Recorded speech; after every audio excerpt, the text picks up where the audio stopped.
Okay, we're live now.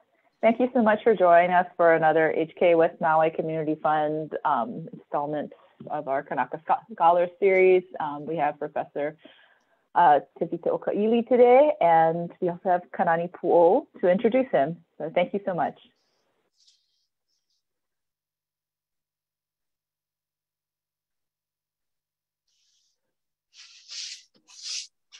Everybody can hear me? Okay. Alright. Bili na may kako. Mahalo ya ako. Ki ako mai. This series is co-sponsored by HK West Maui Community Fund, the University of Hawaii and Maui College Hawaiian Studies Department, and the Kui Petition Hui. The lectures are currently, the series features a host of new and established scholars, also innovators and their research work and on Hawaii and Hawaiian communities. We probably present this to you via Zoom and live through HK West Maui's Facebook page. Tonight we have an awesome presenter. Tevita Okaili is a professor of international cultural studies and cultural anthropology and the chair Department of Cultures and Languages at Brigham Young University of Hawaii. Professor Kaili is also the president of the Kahuku Community Association and has been a staunch advocate for community in the struggles against AES, a wind turbine project. He is also the author of Marking Indigeneity, the Tongan Art of Socio-Spatial Relations. Big words. Give a virtual round of applause for today's speaker, Alanui Professor Tevita Kaili. Mahalo. Mahalo. Let me share my here. Okay. Okay. Tomo tuku ha whakatapu ki he tangata I whanua o Waihi.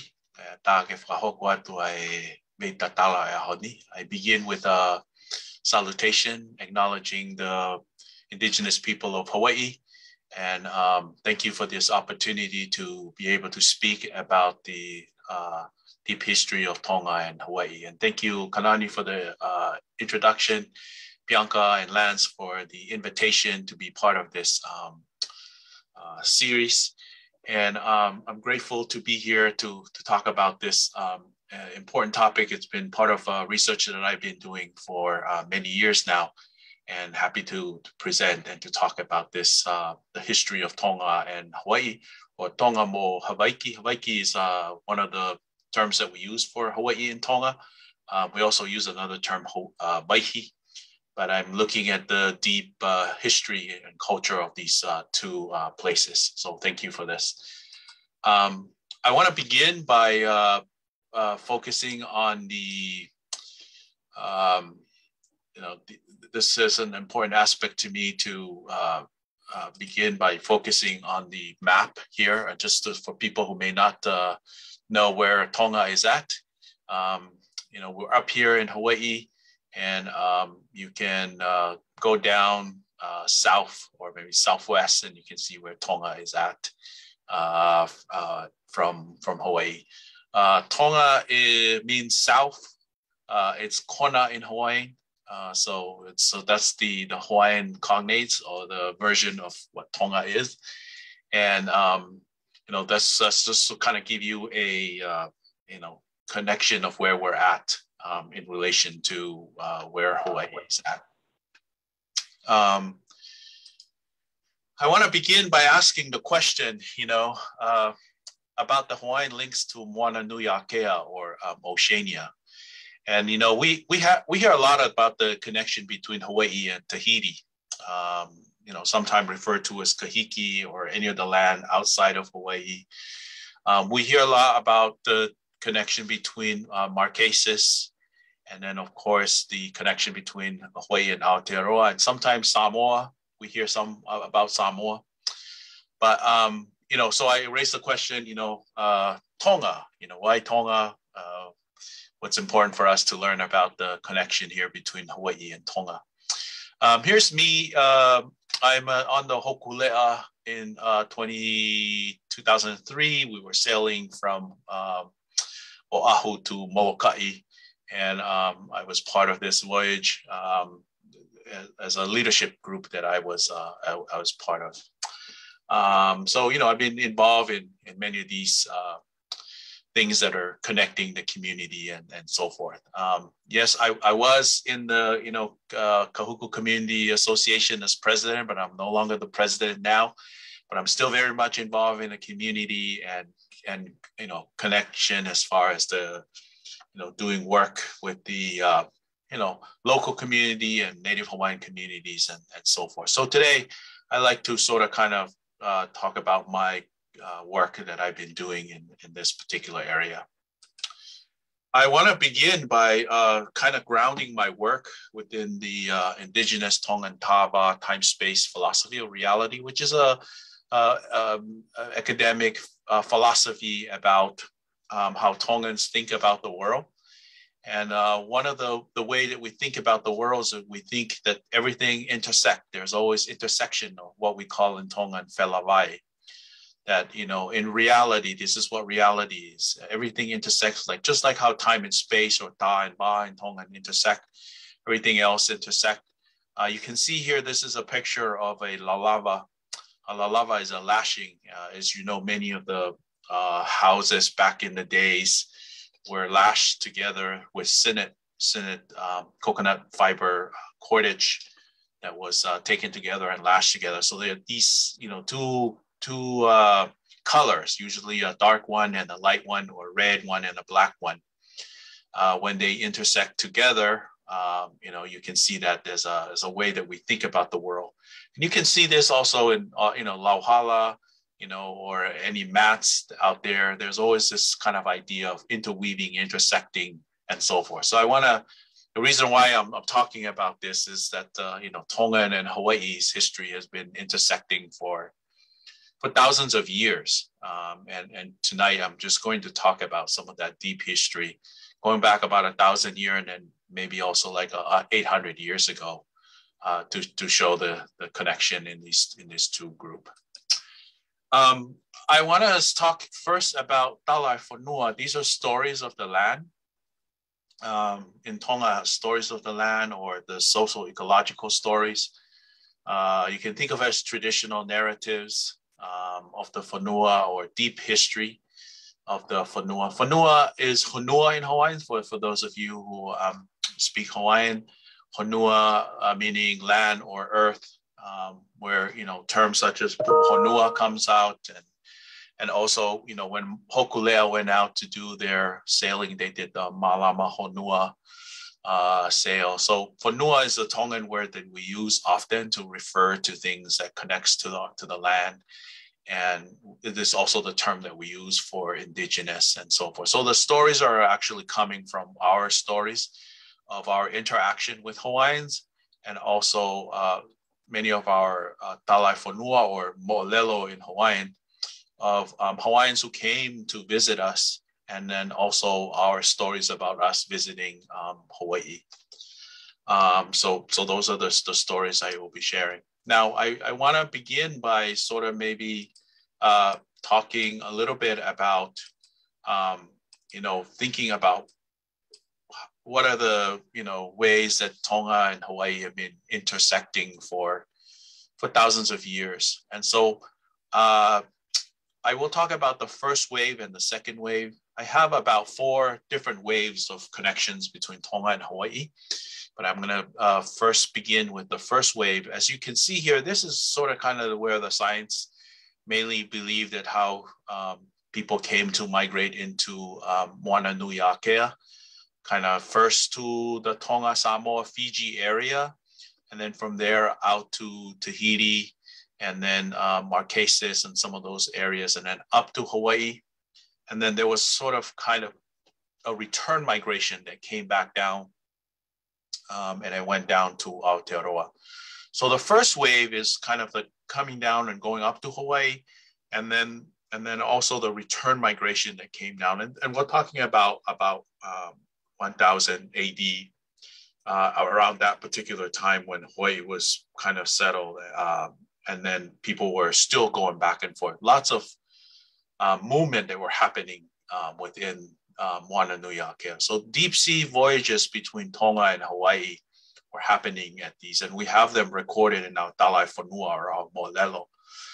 And they go from, all the different places, including Tahiti, or what we call Tahisi in Tongan, and other places where we, move because of our double-hulled canoe that we had.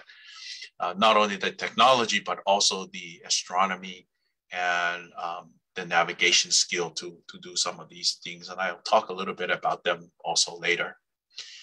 Now, I want to begin by talking about three main ancestors that connects both Tonga and Hawaii.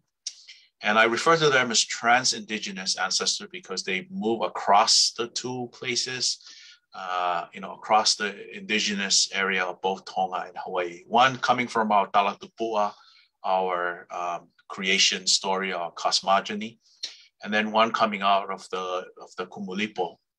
When you get to about the 15 wa of the Kumulipo, the 15 period, there are some comments. There are ancestors that are identified there, such as Tangaloa in Tonga and Kanaloa in Hawaii, Maui in Tonga, Maui in Hawaii, and Hina and in Tonga and Hina in Hawaii. The thing is about them is that their genealogy is similar, and that, such as, Akalana is sort of kind of the father, and then Maui came after that. Same in Tonga, we have Maui Atalanga, who is Maui Akalana in Hawaiian, and Maui Kisikisi in Tonga, who is Maui Kiiki in Hawaiian. And so, these are, I would say, would be the first wave of migration or movement between Tonga and Hawaii. And there's so many similarities between this that you can see as I go through my presentation. I'll show that. We also have a Tangaloa Atulongolongo, who I think is Lono here in Hawaii. And we have several Tangaloa. The one that is specifically involved with the ocean is Tangaloa Mana, which is the one that's most likely connected to the one here in Hawaii. So to me, these are the connections, the early connection, and these were sort of kind of going back thousands of years to the movement between the places. Now, I see them as deified ancestor, meaning that they were real ancestors, but because of their great achievement in art and science, they were elevated to the level of Otua or Akua in Hawaiian, deified ancestors. And that's the reason why many of their deep history, their story continues to be part of who we are today. And I want to show just some example of how these ancestors, even though they were thousands of years ago, they continue to be part of the conversation as up to right now.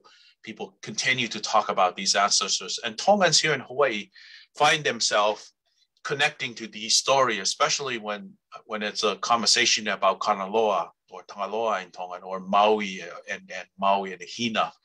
So just to give you some example of this, if you've been following the Red Hill Kapukaki issue, one of the koa that was, the koa that was installed there was invoking Kana and Kanaloa.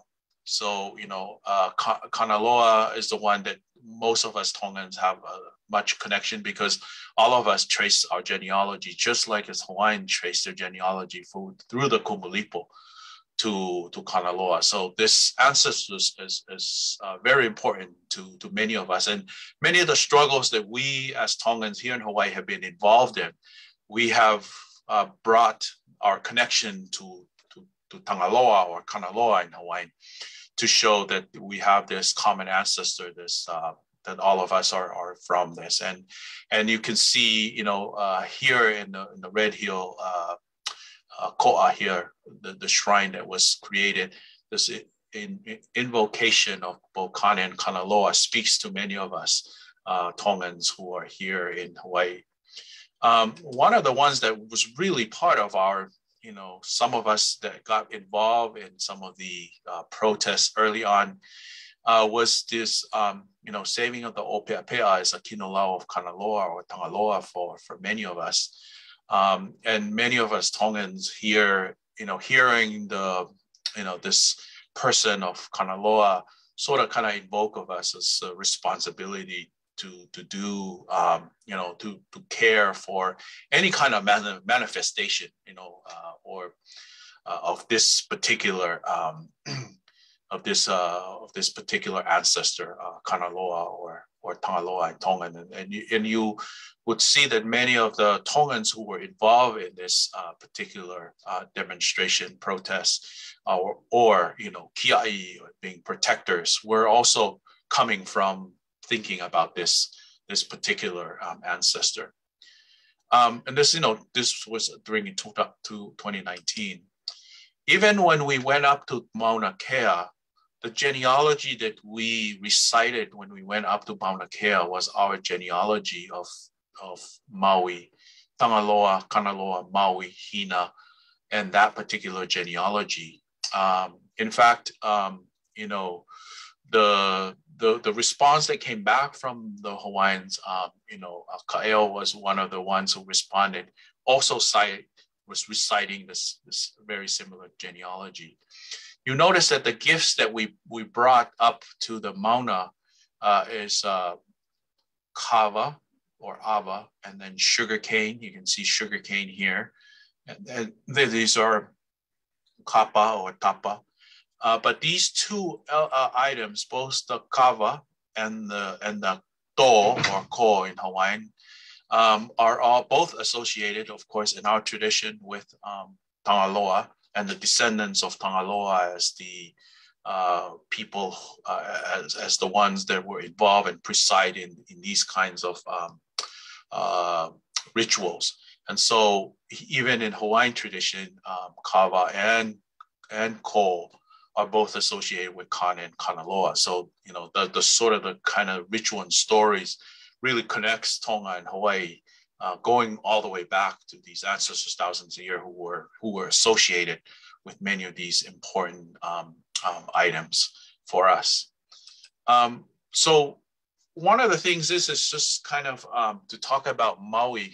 Many of us are very familiar with Maui just because of, the stories of Maui are often evoked and talked about, So in Tonga, Maui Atalanga is the father of Maui Kiskisi, just like how Akalana here in Hawaii, as shown in the Kumulipo, is father to the Mauis. We have stories about Maui fishing up islands, similar to the stories here of Maui fishing up island in Hawaii. We have stories of Maui raising the sky, similar to what's here in Hawaii with Maui. Sharing fire making, or making fire and sharing it with people, similar stories in Tonga and also here in Hawaii. Snaring the sun, Haleakala there in Maui is known for that story, but Tongans also have a story about Maui snaring the sun. And we also use a lot of stones to commemorate Maui in our area. So for us, we see Maui as this ancestor that was moving back and forth between Tonga and Hawaii, and of course other islands within Moana Nui Akea. But the similarities in our stories, that we have so many points of similarity, shows us that this was the same Maui that was going back and forth. And then we also mark it with different stones that we use. My friend Glenview Ngaluafe drew this story just to kind of show you Maui and its involvement with us. There are some other things that Maui are important to us, such as breadfruit and crops. Some of our stories talk about Maui when after he fished up the island, he came out, and of course plants came out of his underneath his feet. Now we see this as metaphoric stories for navigation and discovering new islands, and discovering new islands using Maui's fishhook, which is Mata'ua Maui, or Maui's fishhook with the Scorpio constellation, and using that to navigate to different places. But when they're told in these poetic form, they are beautiful and able to pass down those stories from generations to generation. But what is also fascinating is the places where Maui arrived, both in Tonga and in Hawaii. Many of them are commemorated with stones or boulders, but also, mountains that are named after them. So I'm going to show you a few of these sort of kind of deep connections. This one on the one on Tonga, the one in Kala'au, you can see, look at the size of the vehicle in comparison to this, to this Maui rock that we have. And this, and I've been to different places like Nanakuli where they also have Maui stones. And of course, there's mountains in Hawaii that are also associated with the Maui and the work that they do. But similar kinds of work have been done in both places to mark the migration and the movements of Maui, this ancestors between the two places. We have additional boulders all over in Tonga that commemorates Maui for us. These are in Haveluliku. It's one of our town in Tongatapu, in the eastern part of Tongatapu. You can see here that we have several of them. You can see in here, similar to the way that Hawaiians have a lot of different boulders or stones to commemorate also Maui's feat or Maui's deeds that he's done in both places. So the idea of using this is common to both places here. Now, I want to spend some time talking about the intersecting of Hina in Tonga and Hina in Hawaii. Both are, use the same form, spell the same. So here we even have this, female ancestor that really connects us. And there are several points where the two really connects up. Here in Hawaii, Hina is associated with kapa making. And there are mo'olelo about her making kapa up in the moon, very similar to Tongan. Tongans also have Hina associated with ngatu making or tapa making. Oh, that's the name that we use for our kapa. Also Hina pounding kapa up in the moon. So this idea is very similar. Now Maui and Hina, this sort of kind of connection between the two is found in both places, both in Tonga and Hawaii, where you see sometimes Hina as the mother or Hina as a wife or a sister.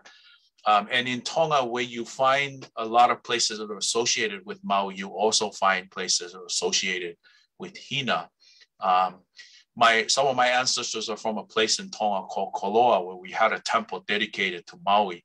But also in that same village is a place called Ana'ahina, which is a cave dedicated to Hina, where she has a cover bowl and other things that are all in that area. The other thing is that Hina is associated with the ocean, both places. We have Hina associated with ocean here in Hawaii, but also in Tonga.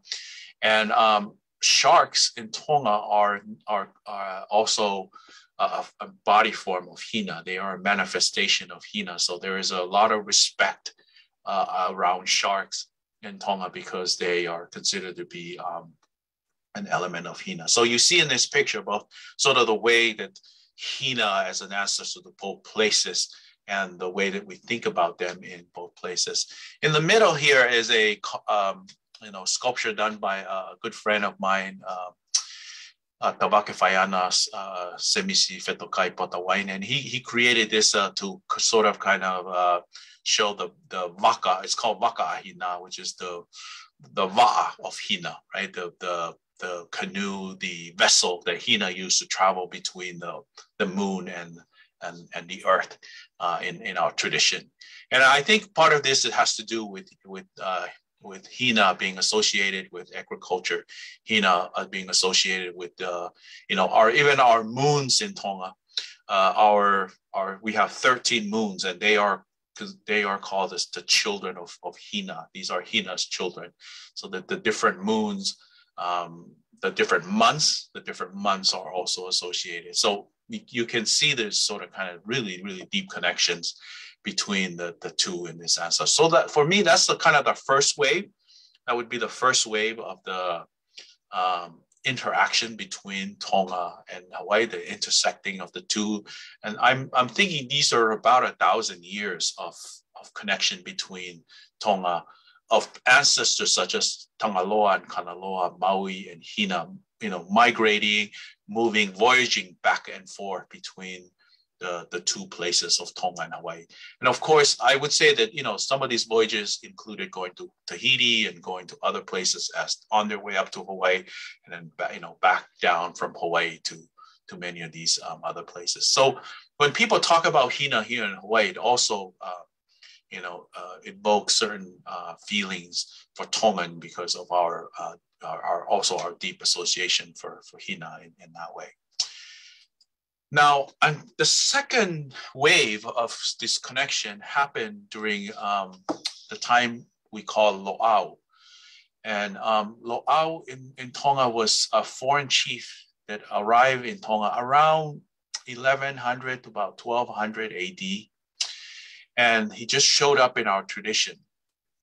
My research shows that, and other scholars, other Tongan scholars who've been researching Tongan history and anthropology, all believe that Lo'au was most likely a Hawaiian, a Tahitian, came down, lived in Samoa for a while, and then arrived in Tonga.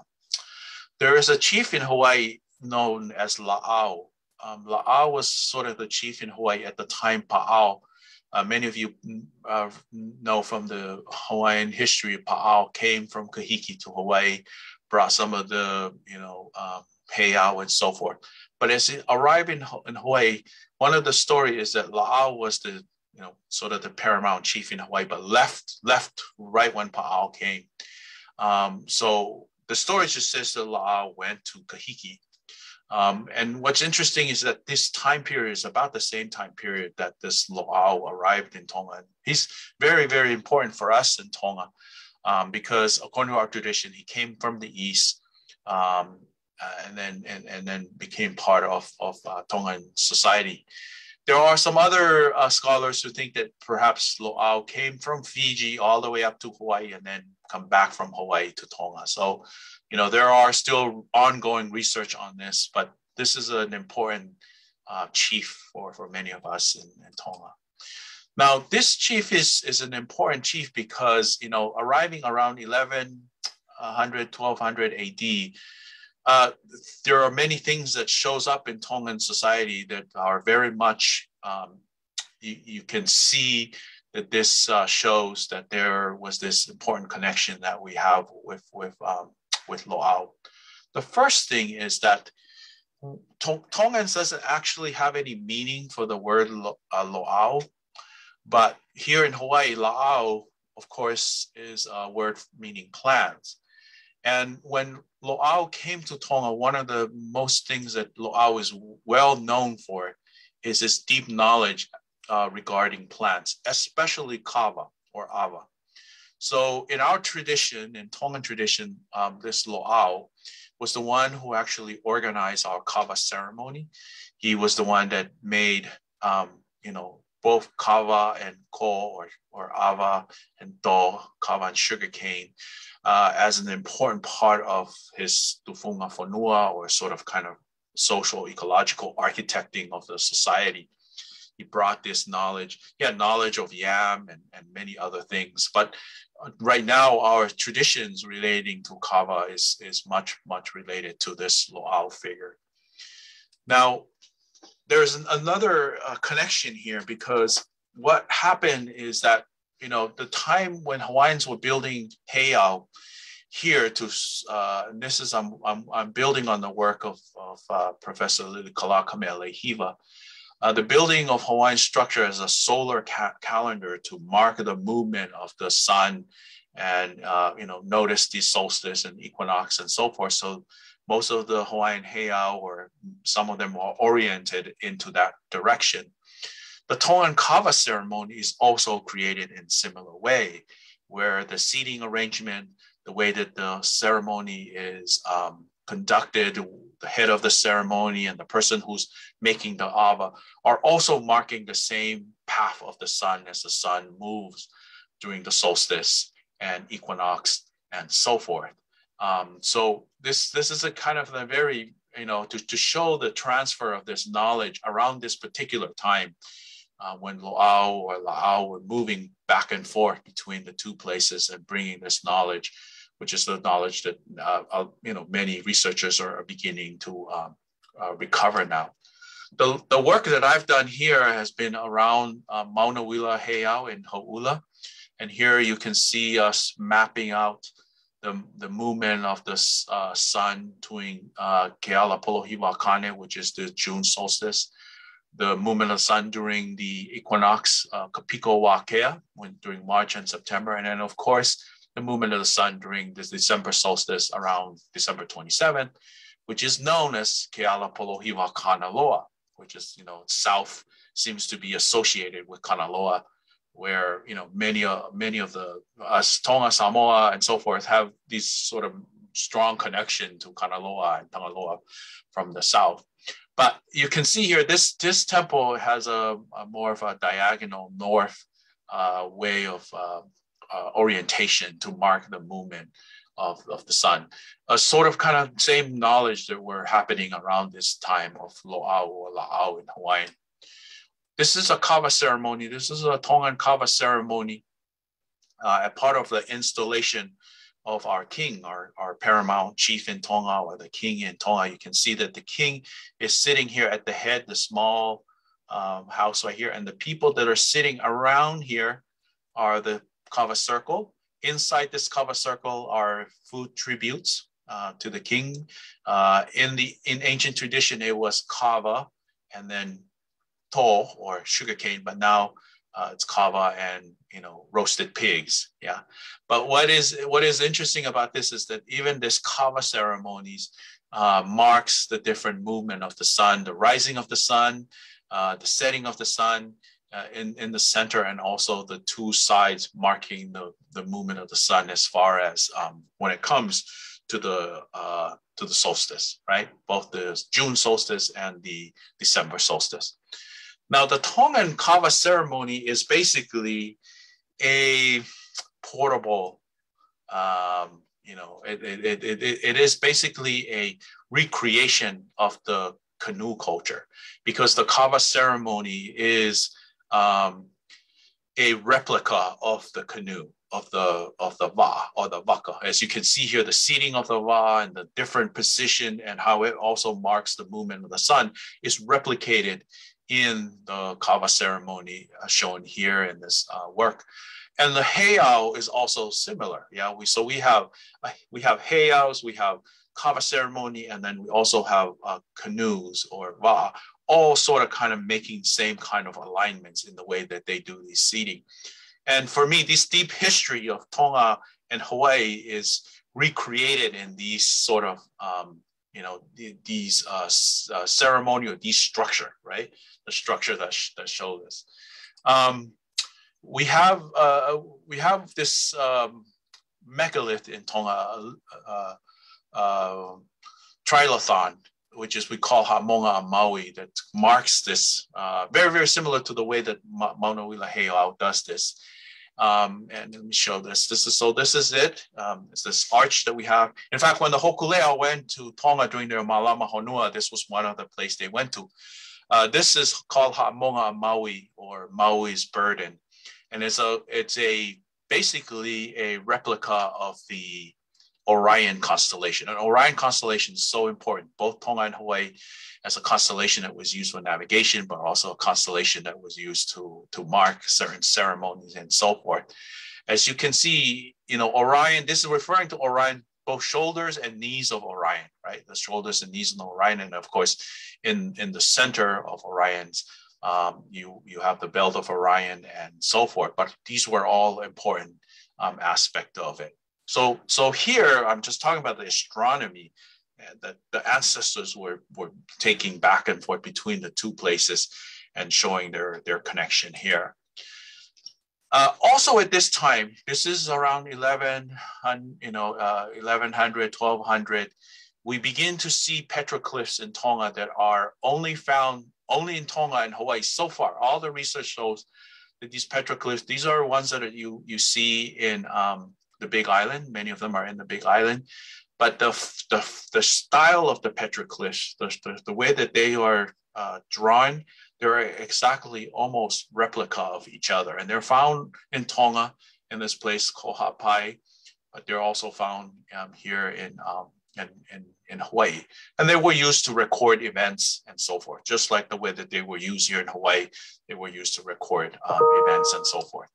So here is another way to kind of see the just to kind of comparison. The Tongan ones are in the top, the Hawaiian ones in the bottom, and you can see, we have human petroglyphs, and then we have turtle petroglyphs that are similar, and then we also have these turtle human, almost kind of transforming between turtles and humans, or Fonu in Tongan, and Honu, of course, here in Hawaiian. But we find this, all over Tonga. We find them in, these are the ones that I've kind of, for the poster for this presentation, this is the one that we use. But we have it also in our nose flute. We have a nose flute. We have it in our tapa cloth.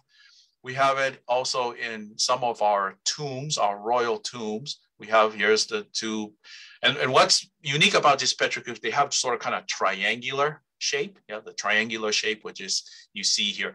Now, there are ones here in Hawaii that are stick figures, a little bit different. We don't see those in Tonga, but the ones that are triangular, those are the ones we have. This is what our royal tombs look like.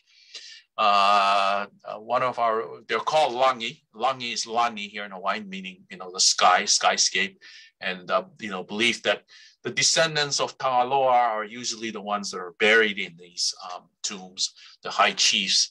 And they're, they believe to live in this place that they call Langi, the sky, and their tombs are also called sky. But these are also the ones where you see these ones. So this is a picture of one of those Langi where they have a petroglyph in one of those Langi. So those are kind of like very interesting sort of way to think about these connection here that they have. All right. Also at this time, Hawaiians were known to come to Tonga, at least in Tongan history. Hawaiians came to Tonga every 10 years to participate in sports events. And when they came to Tonga, they stayed in places called Ewa. Some Tongans think that Ewa is probably named after Eva. There might be some, connection between, but they lived in this place called Eweki. The Hawaiians call it Hawaiki, and they name it Hawaiki because it reminds them of Hawaii. And then in Ewa, they had different places where they name after Hawaii. One of them is Waiko Kahana, or the water of Kahana. They were naming it after Kahana here in Hawaii. We're not sure if this is the Kahana here in Oahu, or maybe a Kahana in one of the other islands, but the place continues to be part of it's still called the water of Kahana, which is a spring in Tonga, and show this kind of the deep connections that goes back and forth between the two places. And the Hawaiians came and they lived in Tonga, and they this is about the same time, and then they would travel back, and Tongans would travel back with them. And we think that some of the petroglyphs that were showing up in Tonga were also coming at around this particular time when Tonga and Hawaii came together. And I think that is all I wanted to share today as far as the deep connection. There are many other connections, during the time of Kalakaua. And, there are other things to talk about, such as the Tongan Constitution.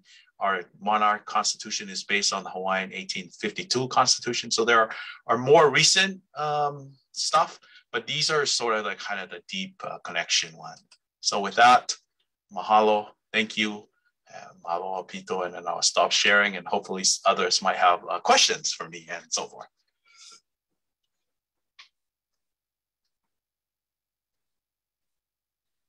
All right, Bianca, maybe you're still mute there.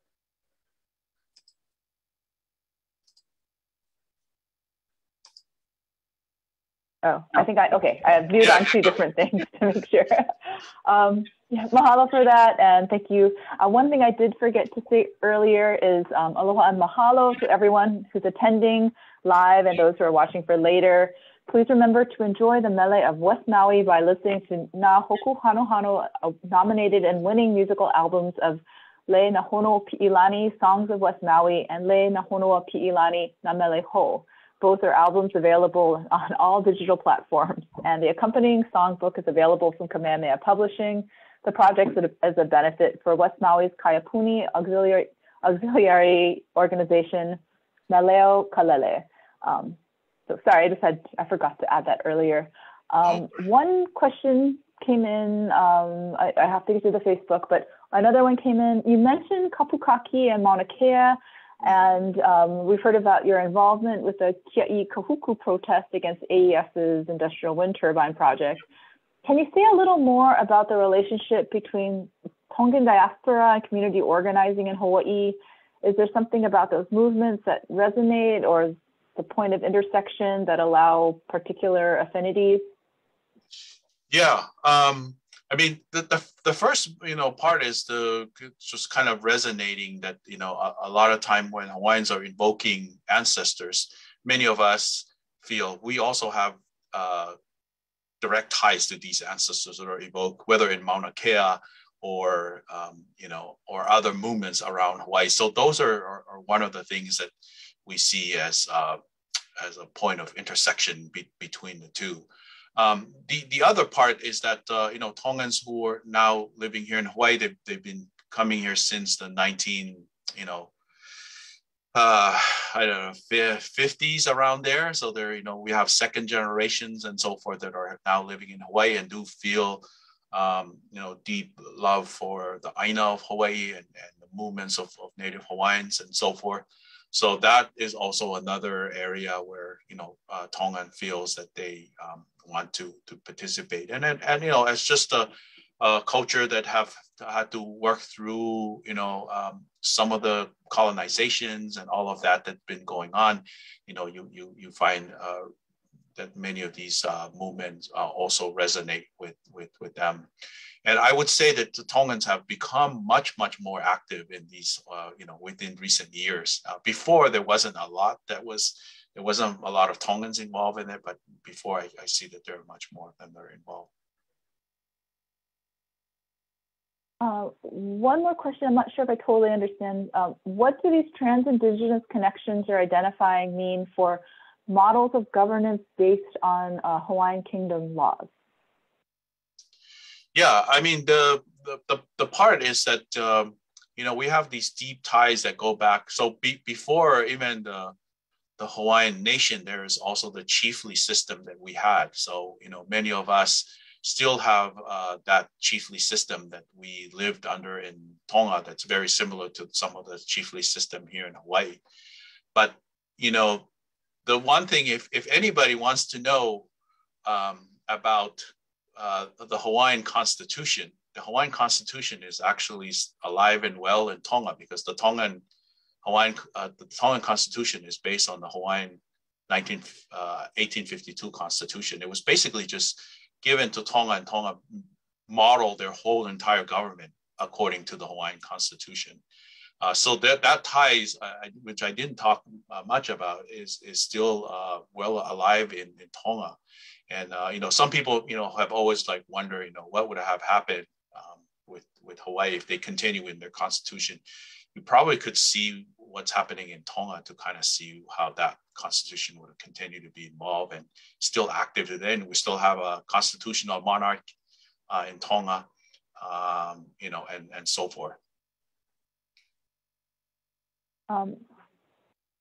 I'm sorry, this other question, and some of them are just coming through in text. I don't know who's asking them.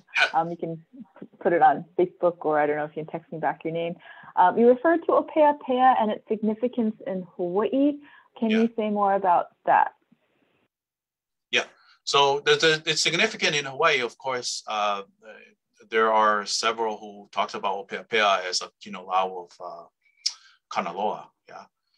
Kanaloa, often we view Kanaloa as connected with the ocean and all ocean, but Opeapea is one of the land lau of Kanaloa, partly because of the way that it move through sound and use sound, similar to some of the other fish that use sound, especially echolocation. We do know with bats or Opeapea use similar to what we see with dolphins and others that do similar things. But in Tonga, Peka or Peka is what we call them in Tonga. They are protected. In fact, no one can kill them at all. They're totally protected. And I mean, there are people, of course, who kill them and eat them and stuff like that. But the tradition is that they are highly sacred. And in one of the village where they are at, if you find the Pekka flies away, people will actually make kava to ask the Pekka to come back. This is how sacred they are in the Tongan tradition. So, for several of us who were involved in the kahuku, we were operating from that level of thinking of Opeapea and Pekka or Pekka Pekka in Tongan from that same kind of orientation of thinking of these particular animals as sacred, as a manifestation of some of our traditions. And we also have traditions in Tonga where the Pekka were living close to where kava was at. In fact, kava was one of the plants that the Opeapea would live and use it as a habit. So there's all these kind of really deep connections between them here and also in Samoa and other places in Moana Nui Akea.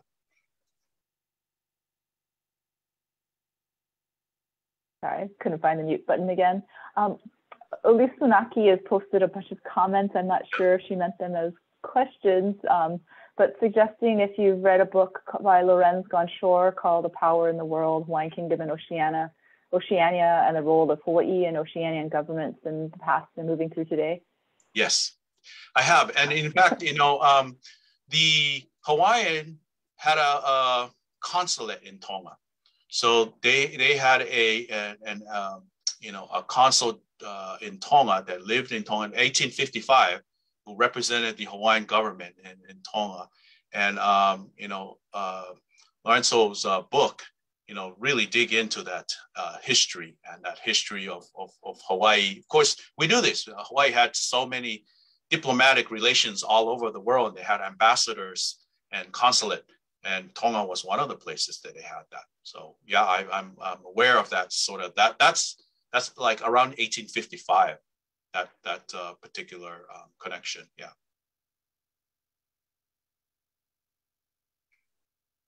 So it's fascinating, and wow. So I guess just one more question. This is more for me, but where is your research going to take you next? Yeah, so I'm really interested in this idea of indigenous stories, indigenous way of thinking about the environment. Yeah, and I really have been inspired by the way Hawaiians think about the environment as kinolaus of their akua. And that's something that I really like to sort of kind of do more work to think about how we can think about our environment as, these are manifestations of ancestors or deities and so forth, so that we could, care for the environment and not see it as, just a commodity or real estate or something like that, but to see it from indigenous view. So I am going to be taking sabbatical next year, and my research is going to focus specifically on some of these ancestors and the way that they manifest in some of the environmental movements that are happening today within the Pacific, especially with like climate change, rising sea levels, and all of these other areas of environmental degradation, and the way that indigenous people, whether in Hawaii or in Tonga or other places, are sort of kind of calling on that traditions of thinking about the environment as ancestors to create ways to care for it. That's oh my God, that's so needed. I'm so excited for that, and I may be calling you. This is from Katie Friday. As the two communities, Hawaiian and Tongan, share experiences and reflect on the past, colonization, and establishing constitutional monarchies, is there much discussion about how to move forward, i.e. how island nations can avoid further foreign influence, debt, becoming pawns in geopolitics, etc.? Yes, there hasn't been a lot of conversation, but I think we can pick up on, King Kalakaua sent a letter to the King of Tonga in 1800s to try to create an alliance. He was trying to create an alliance within Oceania and Samoa and other places to sort of begin the idea of how can we work together to protect ourselves from imperialism and colonialism and, and so forth. So even though this is just beginning today, we have, history to sort of kind of build upon, to talk about how, our ancestors, even, in the 1800s, King Kalakaua and King Tupou I of Tonga were already having these sort of kind of conversation about what can we do. Of course, it didn't materialize because colonization was happening and, the movement were coming in. And so, but, many of us, there's no reason why we can't just pick up and continue that conversation and find ways to work together as community, both the diaspora community here, but also the community in Tonga and Hawaii. Well, and I so appreciate all the work that you do with different communities. This is from Ron Fujioshi. Do Tonga and Hawaii use the same kava plants for ceremony? We use same kava plants, but different varieties and species. There are different varieties of kava that Tongans use and Hawaiians use, but they're basically from the same kinds of plants that Tongans and Hawaiians use. I actually have a student, Ulisse Funaki. This is his doctoral research, so he's much more knowledgeable about this particular area of kava, the Tongans and Hawaiian. Yeah. Well, thank you very much. And if you get a chance, please look at the Facebook comments, because there's a lot of things that were comments. I didn't know how to translate the questions. And thank you very much for coming, and aloha and good night. Aloha. Thank you, Bianca, Lance. Aloha. Thank you.